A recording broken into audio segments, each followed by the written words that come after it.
Hello friends, welcome to Physics by Pushpendra and today we are going to discuss a very important concept, a device which is known as screw gauge. देखिए screw gauge बहुत छोटी length को measurement कर सकता है। जैसे हमने पढ़ा था 1 ईयर कैलिपर्स, तो 1 ईयर कैलिपर्स का जो लीस्ट काउंट था जो कर सकता है मेजरमेंट वो कम से कम दैट इज 0.1 मिलीमीटर था। इसका जो लीस्ट काउंट है वो है 0.01 मिलीमीटर, मतलब ये 10 माइक्रोमीटर तक की छोटी लेंथ को भी मेजरमेंट यहाँ से हम कर सकते हैं, इसीलिए इसका नाम माइक्रोमीटर भी है। ओके, तो जरा समझते हैं कि ये कैसे काम करता है। देखो ये जो हमारा पार्ट है, अगर मैं इसको यहाँ से हटा दूँ तो ये जो पार्ट है हमारा इधर वाला, ये जो पार्ट है ये है फिक्स्ड जॉ, ये इसका एक जॉ है, यहाँ पे ये फिक्स है बिल्कुल ऐसा, और ये फ्रेम है इसका पूरा जो कि हमारा फिक्स फ्रेम है, ये मूव नहीं करेगा। ये जो इधर वाला जो है वो मूवेबल है। तो नॉर्मली जब कुछ नहीं रखा होता है इसके बीच में कुछ नहीं रखा, हमने कोई ऑब्जेक्ट नहीं रखा, तब ये दोनों जॉज ऐसे मिले होते हैं दोनों, ठीक है। और जब ये ऐसे मिले होते हैं और अगर ये स्क्रू गेज आपका सही स्क्रू गेज है जिसमें कोई एरर नहीं है, तो उस केस में क्या होगा, इसका जो मेन स्केल का जीरो है, ये हमारी मेन स्केल है बेटे, ये वाली मेन स्केल है यहाँ पर, और ये है हमारी सर्कुलर स्केल यहाँ इस वाले पार्ट में। तो जब इसमें कोई एरर नहीं होती है तो मेन स्केल का जीरो यहाँ पर होगा, जब इसको मिला के रखेंगे तो बिल्कुल यहाँ होगा जीरो, और इसका जीरो सर्किल वाली स्केल का जीरो आपका यहाँ पर लाई करेगा इस लाइन के सामने, रेफरेंस लाइन, इसको बोलते हैं रेफरेंस लाइन। जो हमारी मेन स्केल की लाइन यहाँ पर है इसको हम क्या बोलते हैं, रेफरेंस लाइन। इसके सामने जीरो एग्जैक्ट यहाँ पे होता है, ठीक है। और ये आपका पूरा का पूरा पार्ट है, स्पिंडल वाला पार्ट है यहाँ से। ओके, देखिए ये जो यहाँ पर स्क्रू गेज में ये जो आपकी स्केल है सर्कुलर, इसमें जीरो यहाँ मैंने दिखाया है, तो ये इस तरह का होता है, इस तरह का होता है। देखिए ये इस तरह का पार्ट होगा, जीरो यहाँ पर होगा इसका, और ये आपका स्पिंडल वाला पार्ट है।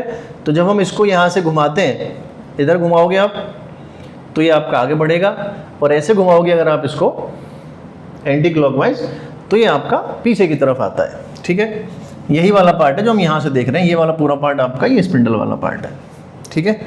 और स्केल ऐसी होती है इसमें इस तरीके से, इस पे नॉर्मली यहाँ पे नॉर्मली या तो 100 डिविजन्स होते हैं, स्टैंडर्ड में 100 होते हैं, और कभी कभी 50 डिविजन्स भी यहाँ पर होते हैं, वो हम अभी समझते हैं कैसे काम करता है, ठीक है। तो ठीक है सर, हमने इसको मिला के रखा है, ये 0 0 आपका मैच कर रहा है। ओके, अब देखिए क्या होता है, जैसे हम इसके अंदर कुछ रखते हैं, मान लो हमने इसके अंदर कुछ रखा, तो लेट सपोज हमने इसके अंदर यहाँ पर एक ऑब्जेक्ट रखा, उससे क्या होगा कि जब हम ऑब्जेक्ट रखेंगे यहाँ पर, ये लेट सपोज ये हमने रख दिया, इसमें ये हमने रख दिया, तो ये जो पार्ट है जैसे आप इसको फंसाओगे तो ये पीछे मूव करेगा, ये पीछे मूव करेगा, ये वाला पार्ट आपका इस तरह से पीछे मूव करेगा, ठीक है, पीछे जाएगा। तो देखो बेटे क्या होगा, यहाँ पे मैं इसको दोबारा बनाता हूँ, तो जब ये पीछे जाएगा तो इस तरीके से होगा कि ये पीछे गया, तो इस तरीके से ये आपका यहाँ पहुँच गया, मान लो ये वाला पार्ट आपका पीछे जा रहा है, और ये भी इस तरीके से मान लो इस तरह से पीछे जा रहा है, और यहाँ से ये यहाँ तक पहुँच गया मान लीजिए इस तरीके से। और फिर से हम इसको बना देते हैं आगे लेके, ये हमने यहाँ बना दिया। तो इसके रखने से क्या हुआ कि जो हमारा स्पिंडल वाला पार्ट है पूरा, वो पूरा पीछे की तरफ चला जाता है, ये पीछे चला जाता है। तो अब जैसे हमारा जीरो यहाँ पे था तो वो जीरो यहीं पे रहेगा, ये जीरो यहाँ था जो हमने बनाया था, ये मेन स्केल मूव नहीं करता हमारा, तो मेन स्केल इस पर जो स्केल बनी हुई होती है इसके ऊपर वो मूव नहीं करती है। तो जो जीरो यहाँ पे था वो जीरो आपका यहीं पर रहेगा, लेकिन क्योंकि ये पीछे चला गया है तो अब यहाँ आपको कुछ दिखेगा, जैसे मान लीजिए 1 2 3 4 5 6 7 8 9 10 11, और उसके आगे थोड़ा सा और है। तो हम ये कह सकते हैं कि भाई जो ये हमारी बॉडी है, जो हमने इसके अंदर दोनों जॉस के अंदर फंसाई है, उस बॉडी की जो ये थिकनेस है यहाँ पर, ये जो थिकनेस है ये वाला पार्ट, वो अगर हम यहाँ से देखें तो 5 10 एंड 11, सो 11 मिलीमीटर तो पूरा आ रहा है मेन स्केल पर। ये तो हमको दिखा, क्योंकि जैसे हमने इसको फंसाया तो ये पीछे गया, ये पूरा पार्ट पीछे खिसक गया, तो पीछे खिसका तो कितना कितना दिखा, 0 यहाँ पे था, जब खिसका तो 0 के बाद 1 दिखा, 2 दिखा, 3 दिखा, 10, 11 मिलीमीटर तक पूरा दिख गया। मतलब 11 मिलीमीटर तो इसकी लंबाई है ही, जो थिकनेस है वो इतनी तो है, पर उसके बाद थोड़ा सा और आगे चला गया, ये थोड़ा सा और आगे चला गया। तो वो जो थोड़ा सा और आगे गया है उसी को हमको निकालना होता है। उसके लिए हम क्या करते हैं, उसके लिए हम यहाँ पर बनाते हैं एक सर्किल स्केल, इस टाइप का स्केल, और उसको हम डिवाइड करते हैं 100 पार्ट्स में। कितने पार्ट्स में? 100 पार्ट्स में। और ऐसे हिसाब से डिवाइड किया जाता है इसको कि जब ये घूमता है स्पिंडल वाला पार्ट, तो ये जब एक पूरा राउंड घूम जाता है, एक पूरा राउंड जब घूम जाता है in one complete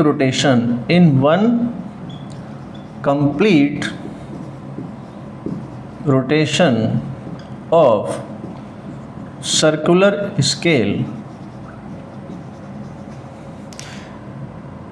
okay, spindle move 1 millimeter on main scale। Okay ये आप इस तरह समझ सकते हो कि जब ये पूरा एक बार चक्कर काटता है, एक चक्कर जब ये काट जाता है पूरा, उतनी देर में ये जो आपका स्पिंडल यहाँ पर जो चलता है वो चलता है कितना? 1 मिलीमीटर। मतलब सर्कुलर स्केल का एक रोटेशन, जैसे आप करोगे इसको रोटेशन, ऐसे करोगे, रोटेट कराओगे इसको, तो ये जब रोटेट होगा तो ये पीछे जाएगा। जब पीछे जाएगा तो एक चक्कर में ये कितना चलता है इस पे, मेन स्केल पे? ये चलता है बेटे आपका 1 मिलीमीटर। ठीक है, इसको बोलते हैं पिच। इसे क्या बोलते हैं हम लोग? इसको बोला जाता है पिच। मतलब एक पूरे चक्कर में जितना लेंथ वो कवर करता है, that length is called pitch. कभी कभी ये पिच डिफरेंट भी हो सकती है, कभी कभी ये आपका ऐसा भी होता है कि 1/2 मिलीमीटर भी ले लेते हैं कई बार। ठीक है, कि वो एक चक्कर में 1/2 मिलीमीटर ही चल पाया मेन स्केल पर। तो वो क्वेश्चंस पे डिपेंड करता है, बट स्टैंडर्ड जो हमारा स्क्रू गेज है उसमें हम यही मानते हैं कि 1 मिलीमीटर चाहिए चलेगा मेन स्केल पे एक चक्कर के अंदर। ठीक है, ये हमारी पिच हो जाती है। मतलब एक पूरे राउंड में 1 मिलीमीटर चला, ये पूरा एक चक्कर घूम गया सर्किल में ऐसे, उतनी देर में ये यहाँ पर, ये जब पीछे गया तो वो 1 मिलीमीटर तक गया। इसका मतलब क्या हुआ देखिए, तो 100 डिवीजन्स किसके? सर्कुलर स्केल के। वो जब पूरा चक्कर काट गया तो वो 1 मिलीमीटर कवर किया, कहाँ पर? मेन स्केल पर। तो 1 डिवीजन में कितना करेगा भाई? तो 1 डिवीजन में करेगा 1/100 मिलीमीटर, मतलब 0.01 मिलीमीटर करेगा ये कवर, कितना? एक डिवीजन में। इसका मतलब क्या हुआ, हम ये पता लगा सकते हैं कि जब सर्कुलर स्केल का एक डिवीजन घूमेगा उतनी देर में मेन स्केल पर ये 0.01 मिलीमीटर चलेगा। इट मीन्स कि सर्कुलर स्केल का एक डिवीजन मतलब मेन स्केल पे 0.01 मिलीमीटर लेंथ ये कवर करेगा। इसीलिए हम 0.01 मिलीमीटर लेंथ तक यहाँ पे मेजरमेंट कर सकते हैं। ठीक है, अच्छा, इसे कहा जाता है लीस्ट काउंट। इसे क्या कहा जाता है बेटे? लीस्ट काउंट कहा जाता है, जिसको हम बोलते हैं फॉर्मूले के हिसाब से pitch upon number of divisions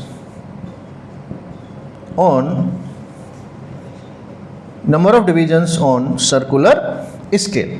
इसे हम बोलते हैं लीस्ट काउंट। ओके, ठीक है सर, ये समझ में आ गया हमको। अब जैसे मान लो कि हमने देखा कि हमने इसको यहाँ पे रखा, तो ये आपका 11 मिलीमीटर पूरा हो रहा है, लेकिन ये वाला पार्ट अभी और हमें देखना है। तो बेटे जब ये सोचो कि जब आप इसको अंदर कर रहे हो, इसको, इस बॉडी को, तो ये आपका आगे बढ़ रहा होगा स्पिंडल। तो क्या हुआ होगा, 11 मिलीमीटर कैसे आया होगा कि जब आपने इसको फंसाया ऐसे करके तो ये घूमा होगा स्पिंडल। तो 1 मिलीमीटर घूमा, मतलब 1 चक्कर, 2 चक्कर, 3 चक्कर, 4 चक्कर, 5, 6, 7, 8, 9, 10, 11 चक्कर पूरा घूम गया। तो 11 चक्कर पूरा घूम गया होगा। उसके बाद 11 चक्कर घूमने के बाद में फिर ये थोड़ा और घूमा है, तो मतलब 11 चक्कर के बाद में इसका 0 यहाँ पे आ गया होगा, लेकिन थोड़ा सा और है, तो फिर 0 इसका नीचे गया होगा, नीचे गया होगा, नीचे गया होगा, ऐसे गया होगा। और मान लेते हैं कि यहाँ पर लेट सपोज आपका, जैसे ये हमारा 0 ऐसे घूम गया, 0 ऐसे घूम गया होगा, तो यहाँ पे कुछ ऐसे ऐसे करके यहाँ 0 आपका नीचे आया, ये नीचे आया, 0 नीचे आया, तो 1 2 3 4 5 6 7 8 9 10 11 12 13 14 ऐसे कुछ ऊपर गया होगा। तो मान लेते हैं यहाँ पर हमारा ये 20 है, और इसके बाद में यहाँ पे 21, 22, 23, 24, 25, 26 ऐसा कुछ आ गया, ठीक है। आप समझ पा रहे हैं मैंने क्या किया कि जब ये जीरो हमारा जब ये घूमा होगा तो जीरो नीचे आया होगा। देखो 11 मिलीमीटर पूरा दिखा रहा है, इसका मतलब क्या है, सिंपल सा मतलब है जब आपने इस ऑब्जेक्ट को इसके अंदर घुसाया होगा, ठीक है, तो उसके बाद क्या होगा कि ये वाला स्पिंडल आपका घूमेगा ऐसे।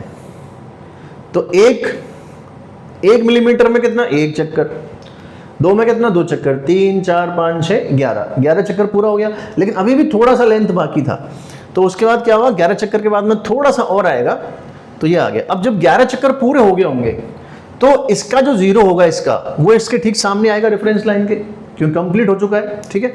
उसके बाद थोड़ा सा हो रहा है तो फिर वो जीरो नीचे आएगा। तो जब वो जीरो नीचे आएगा, इसका जीरो नीचे आएगा, तो ये वाले पार्ट ऊपर से आएंगे। तो मान लेते हैं ऐसे ऐसे करके ये आपका 20 और ये 20 यहाँ से इतना आ गया, तो काउंट करेंगे इसको 21, 22, 23, 24, 25, 26 वाला हमारा यहाँ मैच कर रहा है। मतलब कितने डिवीजन्स और चल गया, 26 डिवीजन्स और चल गया। तो बेटे हमको पता है कि 1 डिवीजन में कितना चलता है, 0.01 चलता है। तो 26 डिवीजन में कितना चलेगा, तो 1 डिवीजन में चलता है मेन स्केल पर 0.01 मिलीमीटर। तो 26 डिवीजन्स में कितना चलेगा, 0.01 इंटू 26, तो ये आ गया आपका 0.26 मिलीमीटर। आई होप सही कर रहा हूँ मैं, 0.26 मिलीमीटर, 26 का 0.26 मिलीमीटर आ गया। इसका मतलब इतना और चल गया, ये इतना और चल गया है, ठीक है।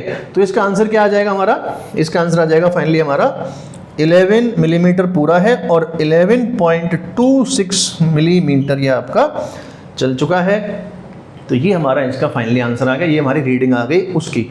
तो ये हमारी थिकनेस हो गई इस ऑब्जेक्ट की 11.26 millimetre with the help of screw gauge. तो आई होप आपको समझ में आ गया होगा कैसे काम करता है ये, ठीक है, ओके। अब देखिए इसके बाद हम बात करेंगे इसमें स्क्रू गेज में कि इसमें एरर कैसे आती है। तो ये तो अब किसी को भी हम काउंट कर सकते हैं लेंथ को। अब हम बात करेंगे एरर कैसे आती है इसमें। तो एरर मतलब क्या होता है कि जब हम स्क्रू गेज बनाते हैं, तो जैसे मैंने कहा आपसे कि भाई इसमें 2 स्केल है, मेन स्केल और सर्किल स्केल।